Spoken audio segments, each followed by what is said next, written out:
So, hello, everybody. My name is Joel Filderman, and welcome to the Dog Trainers Connection. I am not a dog trainer, but these other people you see here are. And honestly, you're not going to see me anymore either. So, unfortunately, we had a little power situation go on, but we wanted to make sure that we brought you this video. So, it will probably work best if both Bonnie and I keep our cameras off so that our sound isn't out of sync. But for those who don't know, we get together, we discuss a topic, come up some thoughts, some ideas, sometimes some answers, but we always have an interesting discussion. And so, Bonnie, today is your topic. So, why don't you introduce the topic and we will go from there? Well, the topic is reactivity and what you find as dog trainers, what helps your clients, what you've used, what you've done. And it can be any aspect of it, but I thought that would be interesting to share for other trainers and for pet owners. Okay, thank you. So reactivity, and maybe does somebody want to just talk about real quick what reactivity is for anybody who's out there watching this who doesn't know what reactivity in dogs is? Jeff, you want to give it a shot? Yeah, I think we're all going to have our own perception of it. That's been my experience in my career. It's actually evolved for me personally. So I think there'll be a lot of layers to this. Like you mentioned, it is broad in a sense, but I guess for the sake of anyone watching, to keep it simple, I guess getting my own crap out of the way, because like my definition of aggression is vastly different than other people. Like I have a very high threshold for what I think is below aggression, if that makes any sense. Like some people think a barking, growling dog is aggressive. That doesn't meet my criteria. So I'll try to keep the reactivity definition pretty generic. I would say, generally speaking, most people would perceive a dog to be reactive that is overtly displaying signs, whether it be vocal, lunging, jumping, spinning, barking, growling, that kind of stuff.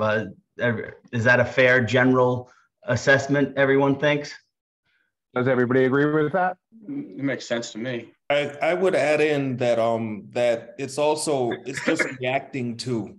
So if a dog could be reactive and their reaction can be a fair reaction, just like they could be reactive and their reaction could be an energetic reaction as well. So it's any reaction to something that happens. So would it be fair to say a reaction that is something other than a balanced and appropriate reaction? Right. Okay. Yeah, and then we can get into, leash reactivity, barrier sensitivity, territoriality, reactivity towards other dogs, reactivity towards humans or strangers, things along those lines. So those are just general things, I think. And again, I think we'll all have our own little spin on that as we talk about it. Jeff. And before we continue, I neglected to introduce our guest today. This is Martin Wright. He is from Argos dog training. You're in Boston, is that correct, Martin? That's correct. All right. And thank you for joining us, and thank you for joining the Dog Trainers Connection today. Thank you for inviting me. I appreciate it. A pleasure.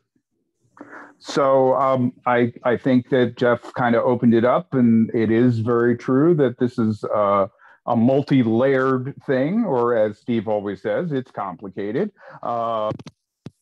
I'm interested to hear what people think of it, and I'm interested to hear what you as trainers do to try and help it. Anybody want to jump in? How about Let me go ahead and go, Joyce, 'cause if I'm you're gonna have still a short there, time because here. I know you have to leave. Are you there?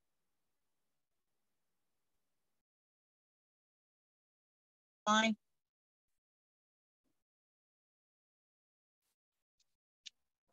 You're cutting out, Joyce. Yeah, we're not hearing you very well, Joyce. Everybody is cutting out. There you go. Okay. You're good now, Joyce. Can you can you turn off your camera and maybe that'll help? Everybody's going to turn off their camera today. Get rid of that real quick. Stop video. I'm much better looking when my camera's off. So Try it again, Joyce. Am I still cutting out? You're better. Am I still But go cutting ahead. out? No, you're better. You're a little delayed, but you're better. Okay. Yeah, reactivity is, I think, one of the most missed concepts out there, and from the to address it, first of all, it's an response. The action is out of context. It doesn't. It isn't a situation. The dog's looking at another dog and go ballistic. That's out of context. That's a threat. There's nothing going on. Person walks by and the dog starts, pulling at the end of the leash and barking out of context. I kind of think reactivity can be on a front side. I got to go see that, jump on that person. I got to go say, really in an inappropriate manner. Oh my God, what is that? Get away from me. You're too scary. Something in the vein. Okay. And I think what's in that veins, people need to stop setting tail in the first place. Setting what? I'm sorry, just, Joyce. We didn't. Went and hung out at a. Huh? We didn't hear that, Joyce. You said setting what?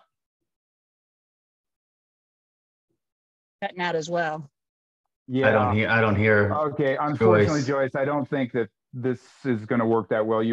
We kind of made out what you were saying, but it was difficult. So. Yeah, I mean, bars that you all are cutting out, and I think I am too. Yes. Okay. All right. So does anybody else want to jump in? See, for me, reactivity, is that reaction to another dog. And the way that I always think about these things is that the way that we live with the dog every day has a bigger effect on how the dog is going to behave than anything that we do in the moment that they're misbehaving. The signals that we give them, things to that effect. I'm sorry, Joel, I didn't understand. I said the signals that we give them, things to that effect. Yeah, signals, yes, but structure as well. Structure, making things so that way the dog understands what the day is going to be like. It reduces their stress level. You do the right things with the dog instead of just a reactive dog. Instead of just walking them once a day and playing in the backyard, coming up with things that you guys could do together, asking them to do things for you. Like when I'm cooking dinner, stay there. Right on that mat, just stay there when I'm cooking. Just little things like that go a long way, so that is where I generally will start with a reactive case. It's just setting up that structure, so that way the dog understands that even in peaceful situations, that they should follow the lead of the person. If I'm not upset, you shouldn't be upset, that kind of thing. So that's generally where I start with it whenever I'm starting on a new reactivity case. Sure. I can understand that. That makes, I just wanted to jump in. Go right ahead. That makes a lot of sense to me, Martin, because, our particular dog that we have now, her reactivity is extreme to get to people to say hello and displaying barking and whining and it's over the top. And I've found that doing just what you said, having a routine for her, cooking, eating, playing certain games with her at certain times has really helped her to look to us for direction. And so I think having our dog change, my concept of reactivity was aggression, wanting to get to dogs to hurt them, kill them, growling at people, being defensive. And the dog we have now has really changed and working with another trainer, Valerie Irwin, getting a different concept of how we can work with her on this type of reactivity and inappropriate greetings and behaviors. So I absolutely agree with you. What you just said makes a lot of sense. And, it is structure. The dog can still think and feel and have emotion and all of that, but the structure turns out that it's really important. Just to add on to what Bonnie was saying and also what Martin was saying, what I would, I agree 100% with both of them in that regard. But in addition to that, if we can add some, relaxation and so forth, maybe teaching the dog to relax at certain times on a bed, what have you. And then just putting some management in place. Because I think if when you work with a client, obviously if they don't see results right away, they're going to be very disappointed. So if we could set up some things where the owners could see some results right away without even doing any training, for instance, I think that kind of goes very well. And if we can kind of de-stress that dog for, let's say, a week or so, maybe the dog is barking when they hear people go by, the postman goes by or whatever. They look out the window. Maybe it's putting some window film there. Maybe it's putting some kind of a noise machine, something like that, to kind of soothe and calm the dog down, lavender spray, whatever it might be, to kind of de-stress and so forth. And like we're talking about, the build the structure, maybe some puzzle toys, interactive treat dispensing toys, find it, game, kind of things like that.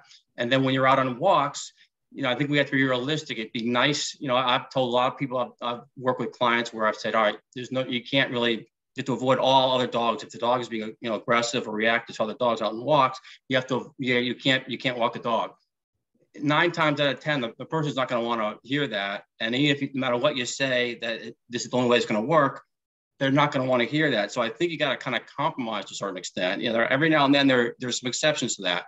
But 9 times out of 10, I found that if we can just work with them and say, just try to avoid those situations as much as possible and put some basic structure in before that, some basic skills that the dog can learn. So, and that the owner can learn, like,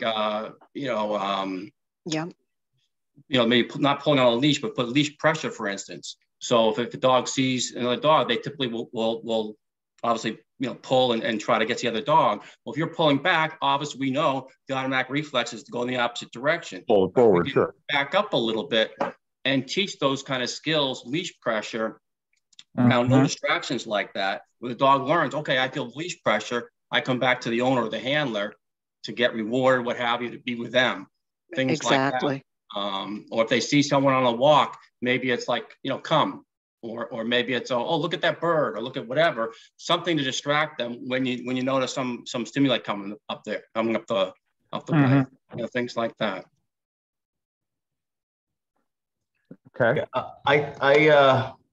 It's such a loaded topic because we can go in so many different directions. I think there's a lot of things that I personally consider. Now, obviously, we're talking, our context here is more targeting dog owners than we usually have our conversations surrounding talking to other trainers. But there's so many things that I take into consideration when I'm working with reactivity.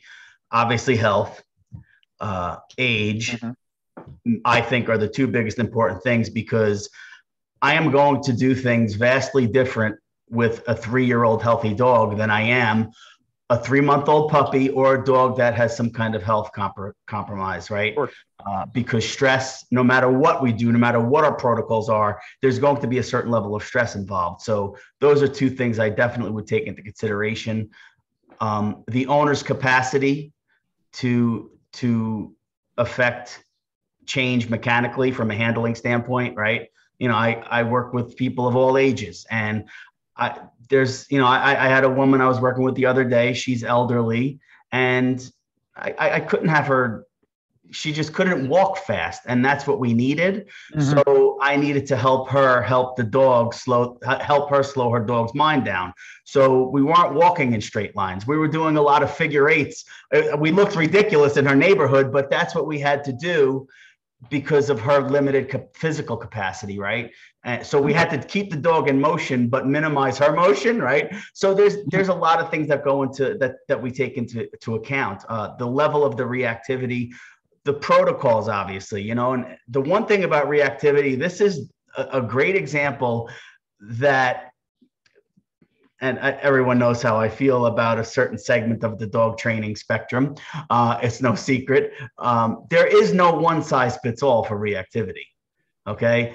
Hot dogs are not going to work on every single dog. Okay. And just like I say every other time when we're working dogs, regardless of the behavior, repetition creates reliability. And that works for good and bad behaviors, right? A dog that constantly lunges and barks and whatever is going to get better at that behavior, right? That's obviously where counter conditioning comes in. So sure. What can we do to set that dog up to create better, reliable behaviors that are more conducive to us? And yeah, it always starts with low distraction work, right? Making sure the obedience is on point and to the best of our ability where distractions are lowest. But unlike David, I am looking for opportunity. Okay, I mean, it's rare that I avoid opportunity. I mean, I am chasing people down when I'm working dogs. And I'm like, oh, look, people with dogs, let's go. Like, first of all, I need to know what the dog's threshold is. I can't identify that without opportunity. So I'm always looking for opportunity. And again, this is where me as a professional, I also have to be cognizant of the dog's mental well-being from start to finish, right? If at any point, right. I am not afraid, even with my own pets, I believe exposing them to different stimuli, triggers, stress, whatever word you want to use, is important to their development. But I also need to make sure that I am not crossing the line of too much stress where it becomes counterproductive to them and, more importantly, to my relationship, right? So if I have a dog with solid obedience and solid cues on me, I can navigate most situations. And I mean, how many times have you gone to people? Yeah, but wait a minute, Jeff, can the pet owner? And that is one thing I've been thinking of since you've been talking, is that right. So how many, and what they're willing to do is different than what we as trainers can maybe accomplish with a dog. You know what I'm saying? Right. You mean as far as what to do to solve reactivity? No, I mean that I've just, when you were talking, it just made me think, and I apologize for interrupting. I just couldn't control myself. Are you talking, Bonnie, about the actual work that the owner is doing with the dog? I'm just saying that sometimes when owners have reactive dogs, and I guess I'm kind of agreeing with David, we have to come up with things just so that they accept the dog more and are more comfortable with what so they that's perceive as a problem. I got you. And either it be management or a basket muzzle or something, so that they feel more safe or more comfortable with keeping their dog, and then in the future, hopefully work through some problems. Right. Okay. So if you're talking about appropriate tools to make owners safe, feel safe, that's fine. Again, depending on if there are age or health related issues where I think that it would be inappropriate to expose the dog and to seek out opportunity, I would say that. But if they're not willing to seek out opportunity to help their dog, then I'm not the trainer for them. That would be my position. I'm not here I mean, obviously I'm good with people and I want to help people, but if they're not willing to go for a walk and experience some momentary uncomfortable situations for the next wonderful 15 years of their life, why, I mean, it's like people who want to hire me. If people want to hire me every week, I'm like, yeah, I'll come next week. I'll take your money as often as you want to give it to me. I said, but you got to do the work. So if, you know, and maybe it's where I'm at in my career too. Like you know, there's plenty of problem dogs to help, right? But yeah, so if there's a safety issue, then yeah, obviously we're having a different conversation. If it's a willingness issue, then no, I don't know. You know how I feel about that, Bonnie. If someone's not willing to put the work in, I'm not your guy, and you're not going to like what I have to say. Period. You know, if I just jump in, Jeff, I mean, I agree with what you're saying, and I would probably clarify what I was saying a little bit and kind of go on board with what you're saying. And the only thing I would add is that it's not a bad idea if you could do it safely, of course, like you're saying, to see that and experience that what the owner is doing with their dog and so forth. But also preface it before you actually go out on there. So this way they don't expect something they're not going to get. Is tell them, listen, you don't expect that, you know, when I'm working with you, that your dog is going to progress and get better when we're in this situation. I can tell you right now, most likely it's not, unless it's in an environment where you can kind of control that environment, so to speak. So let's say you get two dogs that are a little bit, you know, rambunctious with each other. One's being a little reactive with the other one, and it's too close. Maybe there's not any other dogs around, so you can separate them from a distance and work in that environment. So it kind of depends on the context and the situation, then possibly. But if you just kind of go in there and say, well, let's just see what happens, and we'll try to train through it, and then all of a sudden, like, my dog, I could have done what you did. Nothing happened. You're showing me all the proper techniques, but my dog was still being reactive. Then they see it like, oh, what'd you do for me today? But if you preface it in advance, like, you're not going to see much, but I can explain some of the things that we're doing, and then we'll have to back up and do what I was mentioning before, kind of thing. Well, that's why I mentioned earlier. That's why we have to seek out opportunity to identify the dog's threshold. Right. If you don't know what the threshold is, and then we get into solving the problem, right? Yeah, obviously working outside threshold, or, you know, or below threshold, whatever anyone wants to choose. You know, this is where obedience can come in handy.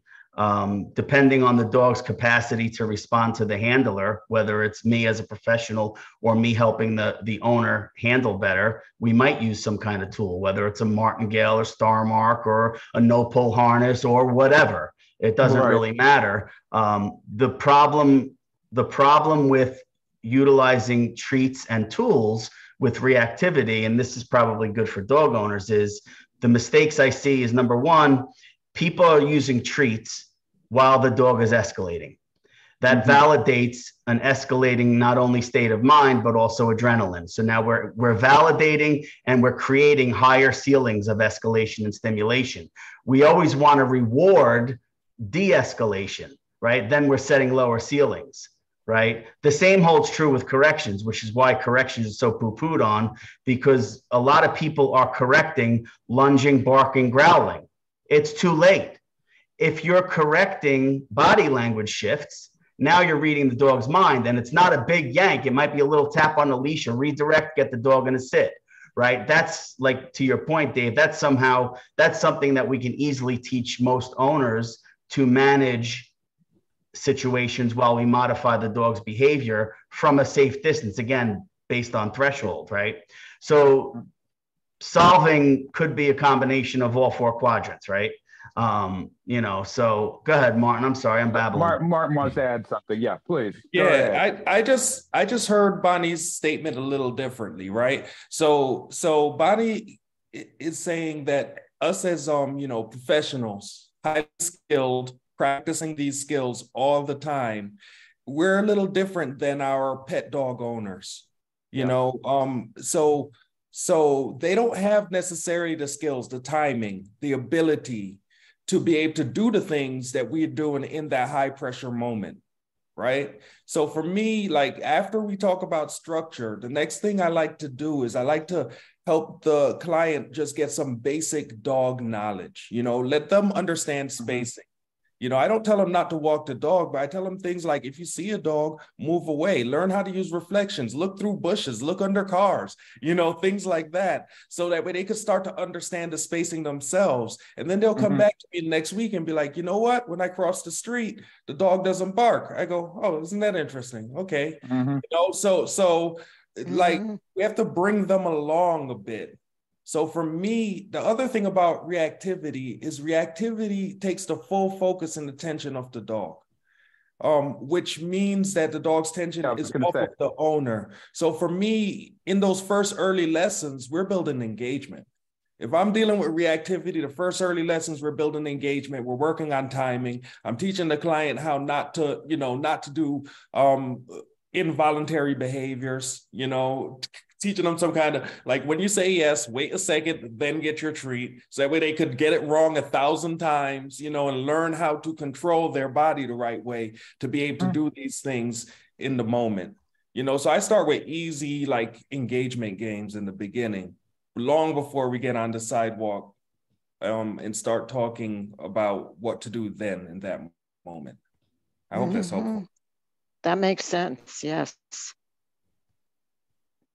So Martin, are you saying that you feel that the relationship is the most important? The relationship between the owner and the dog is the most important when dealing with it? Yes, I do believe that, because if you understand the space, yes, you have to be able to read the dog well enough to see the first cue.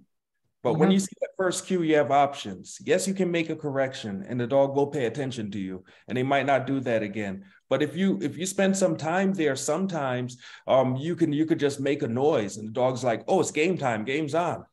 Yeah. And then you're playing squeaky, even if it's a squeaky or yep. Yeah. Steve, you've been quiet. Because you take it all in, and you know where I'm going to go with all this. This is extremely complicated. Yes, of course. I remember when the concept of having the dog focus on the handler was a potential solution to some of this reactivity.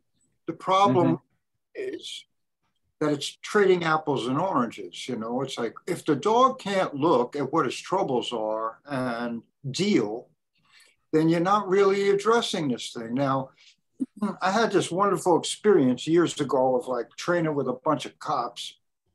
And I just had my dog in the middle of, a bunch of police dogs.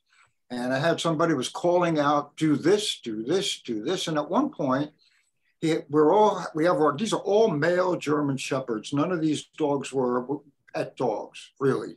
All working dogs, strong dogs, etc. Doing they all certified PD dogs. They all knew their thing. We were in a sit-stay right across from our dogs. And then the guy calling out the orders said, all right, switch places. So you're standing in front of somebody else's dog, and we're maybe like 20, 30 feet away. And now I'm facing somebody else's dog and somebody's mine and all of this. And now I expect him to ask us individually to call our dogs to come. Instead, he says, I'm going to count to 3. You all command your dogs come. And we had this crisscross of male dogs. Trust me, you weren't letting these dogs loose in the park together for fun. That was right. There was not a single incident. They all showed up in front of the correct handler and sat. Why? It wasn't for a hot dog. It was for the relationship situation. The consequence for not doing it would have been, hell to pay. And everyone was very clear in the mind about what the task was and what they better do. Now, dog trainer stuff, that's dog trainer stuff. Clients, whole nother story. And, the idea of first them understanding, you're not solving it. If you're telling the dog, don't look at them. I'm all about engagement and all that stuff. Your relationship, big deal. The character of the individual dog that we're talking about is paramount here, because there are dogs that become unglued, and trying to teach impulse control to some of these dogs is not going to really fly. Just not. You can be really good at this. Most of our clients are not. But even if you are, if this dog is not right, I'm not talking health now, Jeff. I'm talking emotions. You're going to have a time right? And where are you going to start? You know, you're going to move these people to the country.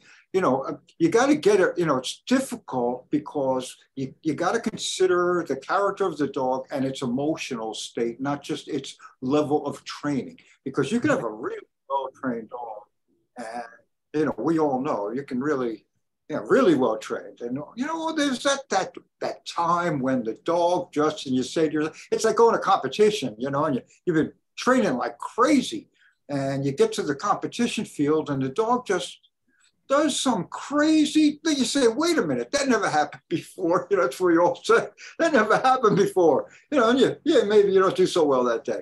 You know, stuff happens. Yeah.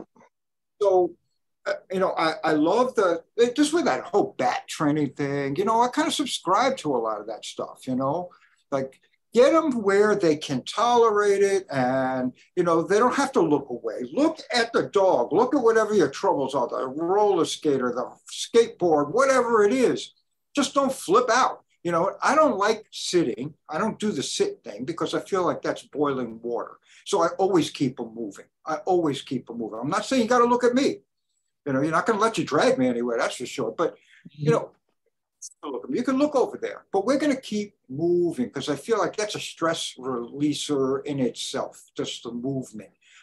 And little by little by little, I'm going to try and work this thing out. But I'm 100% on board with if a dog rehearses inappropriate emotions or bad behavior, it's just practicing bad behavior and ill emotions, and they just get better at that. So, you know, none of us want that. If you have a client that lives in an apartment building, and when the elevator opens up, if there's another dog in there, all hell breaks loose. You know, you're going to have to walk on the stairs. You're going to have to take the stairs. You got to take the stairs. If you you can't go there. You know, if your dog can't ride in the elevator, just you and the dog, where you press every friggin' button, if you have to do this at midnight so you don't piss off everybody in your building, so the dog learns how to ride the elevator with nobody in there. And then you start introducing folks into the elevator, dog, or, you know, no dog to start. You know, it's pieces, everything's a baby step. But even no matter how great you develop your plan, sometimes there are, I mean, I've seen dogs that are just, if they are scared to, you know, like really afraid. There are dogs that are just like, get out of my face kind of dogs, but there are the other ones that feel like they are defending their existence in the moment. You know, they are just like wigged down. How are you going to tell them? What are you going to tell them? Relax? I mean, you look, in the old days, I didn't really care. It was the way I was trained. I didn't care how they felt. I cared what they had to do. And I was damn sure they were going to do it. That's kind of the situation I had with the police, you know, working with the cops. It's like, oh, they're going to do it. They didn't care how they felt. This is what you have to do. You know, so that's how I trained. You know, that's how I trained. Whatever equipment it took, you know, fine. You know, this is what you're going to do. And I have seen dogs that were petrified, but responsive to commands because they were more afraid of the consequence of failing to respond. Now, you have to decide how you feel about that. I mean, I've grown to a place, I'm old now. You know, I don't want my dog walking around with his tail between his legs and his ears laid back, and he's right there and he's doing it, but he looks like he's going to get whooped if he doesn't do it. That, I'm not looking for that. And it's not the picture I'm looking for. I'm pretty sure most of the clients I have, they're not going there anyway. So you have to go with the approach that says, try to avoid these things, you know. In the window, Dave, you know, there's no in the window. If the dog's gonna be barking at people, then you're not even allowed near the damn window, you know. You're gonna work that out right from the beginning. So if you could identify what is keeping this, like this heat going, you gotta throw the water on the fire, you know, enough is enough. You're not doing that anymore. You're not doing that. If you're gonna jump all over people when they walk in, you're not gonna be at the door. You know, you won't even, you know, and when you do come out of the crate, you're gonna have the leash on. You know, I'm not gonna your thing. I have to help you to maintain yourself, right? And I'll figure out what that is, but you know, you got to put some stuff on it. And then knowing that some of these dogs, so you can put all you want on it. It's like, you know, you got to find a certain environment for some of these dogs, for the dogs to be successful. Otherwise, That's very true. Yep. Yep. Don't belong in the city, and there's country dogs that do real well in the city that, kind of wasting their time in the backyard when they could really be on the street, beautiful. It's a lot about the inherent nature of a lot of dogs, and then it's just about what you're willing to do, what your client is willing to do. The knowledge is very important. The more you teach them, because if they understand you when you speak and you say, look, this is where your dog's at, like it or not, if you want to help, then these would be the suggest. And Jeff, if they say, I'm not doing it, you could say to them, well, I'm not your guy. Or you can say, you don't have to do it. Just don't expect anything. Right? Don't have expectations if you're not going to do the work. It's not going to set magic. Nobody, we don't have to snap the finger and it's going to happen. You got to put in the time and the effort, but knowledge is a big piece of this reactivity deal, right? Knowing where to go, what your options are with these things. People say to me, I want to take my dog to the dog park. I'm like, are you crazy? That's a nuts thing to do. But of course, my dog's starting to spark it up in the park. I'm going to put a muzzle on. And what happens when he sparks it up with a muzzle on and he gets chewed? How do you think he's going to be the next time you take him in there, right? You think he feel better now that he's been chewed and you put a muzzle on him? Are you his friend? You just took away his duty to defend himself. Are you crazy? There's there's a million little pieces to this thing. Yes. I want to make the pet owning population who watch these things, I don't want to make them nervous, but you know what? Maybe they need to be a little nervous. It's like, you want to help the dog, you've got to really educate yourself on what the options. You just mentioned, Steve, about the. Say it again, Joel.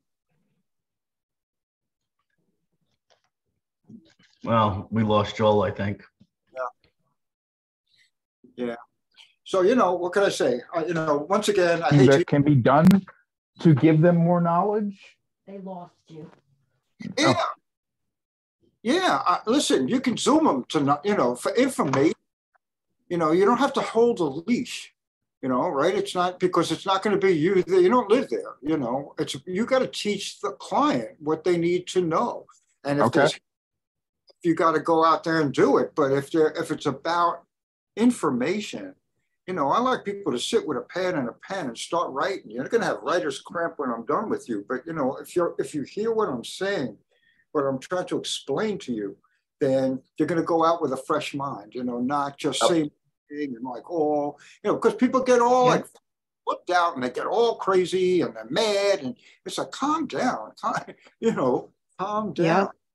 So, Yep. And I was just going to say, I totally agree with that, Steve. It's just really talking to the clients. And I just wanted to say, Joel, maybe we could just go around to everybody to kind of sum it up and say one more thing. Or if anybody has something that they want to say, go right ahead before we end.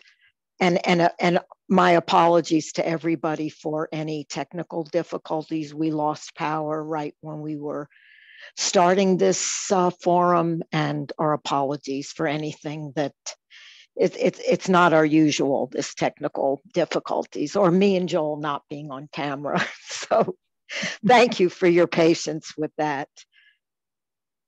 And thank you to everybody who's here too, so much. The only thing I would add is just that, if I didn't mention this before, is just I would try to find out what the dynamics of the family structure is. The person or people that's involved in the dog's life, what a typical day is with a dog, what they do, what time they go to work, what time they get back from work, what's the dog do when they're away from work, when they're home, etc. So this way, if you have a better idea as what the dog is going through on a daily basis, you have a better idea as how to help them. And when you help them, even if there's 20 or 30 different things that will help the dog, if you just throw all those 20 or 30 things all at once at this client, they're going to be like overwhelmed and not know where to start.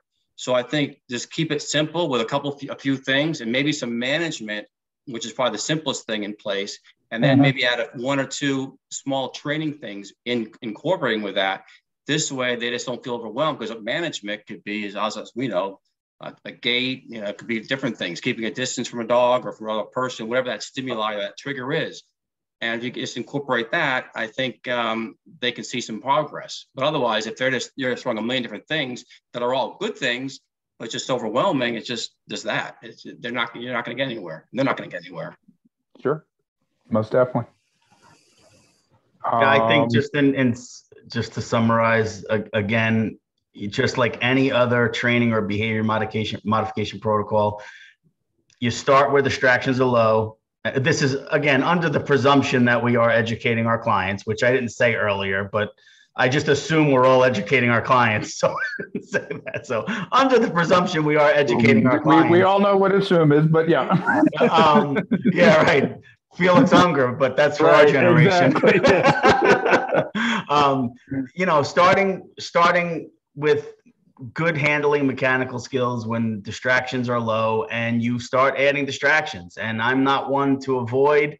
Maybe I'm unique in that regard, but I seek opportunity. It doesn't mean that I take a 175-pound Cane Corso out with a 110-pound woman down the streets of Manhattan that is a friggin' dog killer and just have her go at it, right? There is a process, but again, I don't avoid opportunity. I seek opportunity. I think it's important to identify thresholds and work around them.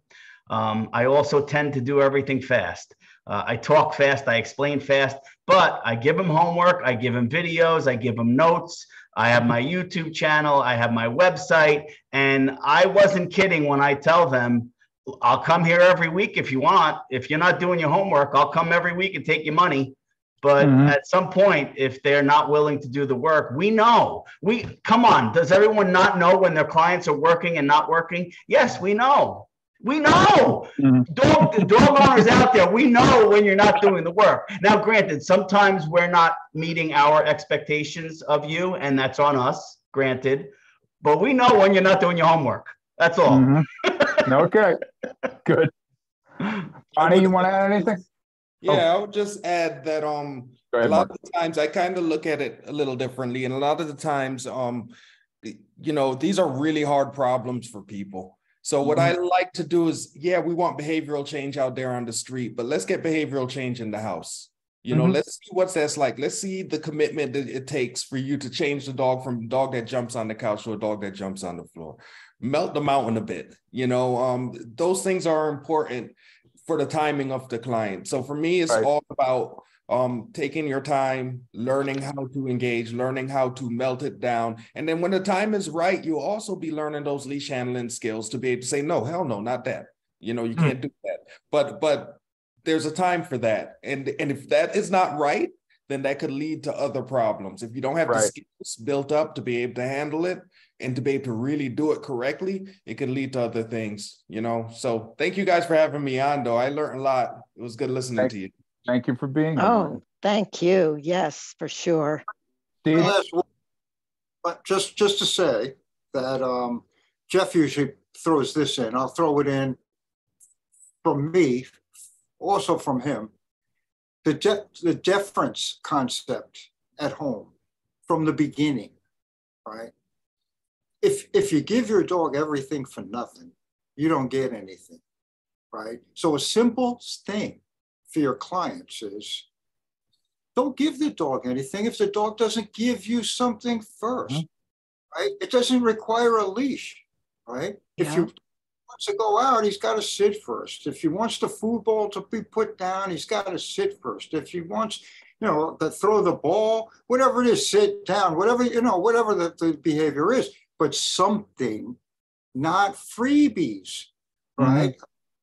Everybody's giving out freebies. People take dogs in, they call them, what do they call them now? They don't call them dogs anymore. They call them babies. Baby.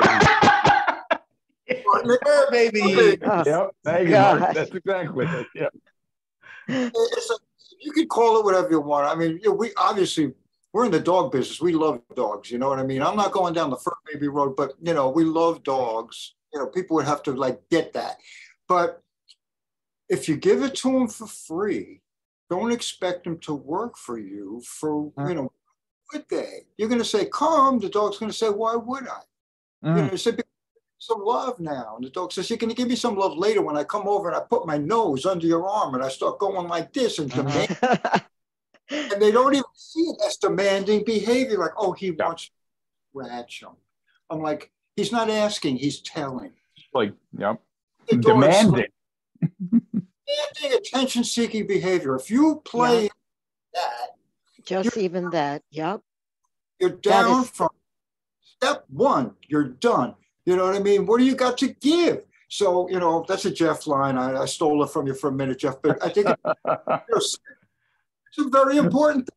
It's a really, every client can get that when you explain that to them. It's like, stop giving it and let them earn it. They'll feel good about it. Yes, that is very true. Bonnie, do you want to add anything real quick? No, this has been terrific, and I really appreciate all of you being here. And Martin, I hope you come back and join us again. We would love you to do that. And yes, absolutely. Thank you so much. And thank all of you. You guys are great. And Jeff stepping in and co-hosting with our technical issues. Really appreciate it. And Steve and David, thank you. All right. So with that, something just happened with my phone. With that, I would like to thank all the trainers for being here today. I would like to thank everyone for watching. And please don't forget to like us on Facebook if you haven't already. And please give a thumbs up to this video. And we will see you next time. And hopefully I will see you next time, or you'll see me next time. Bye, folks.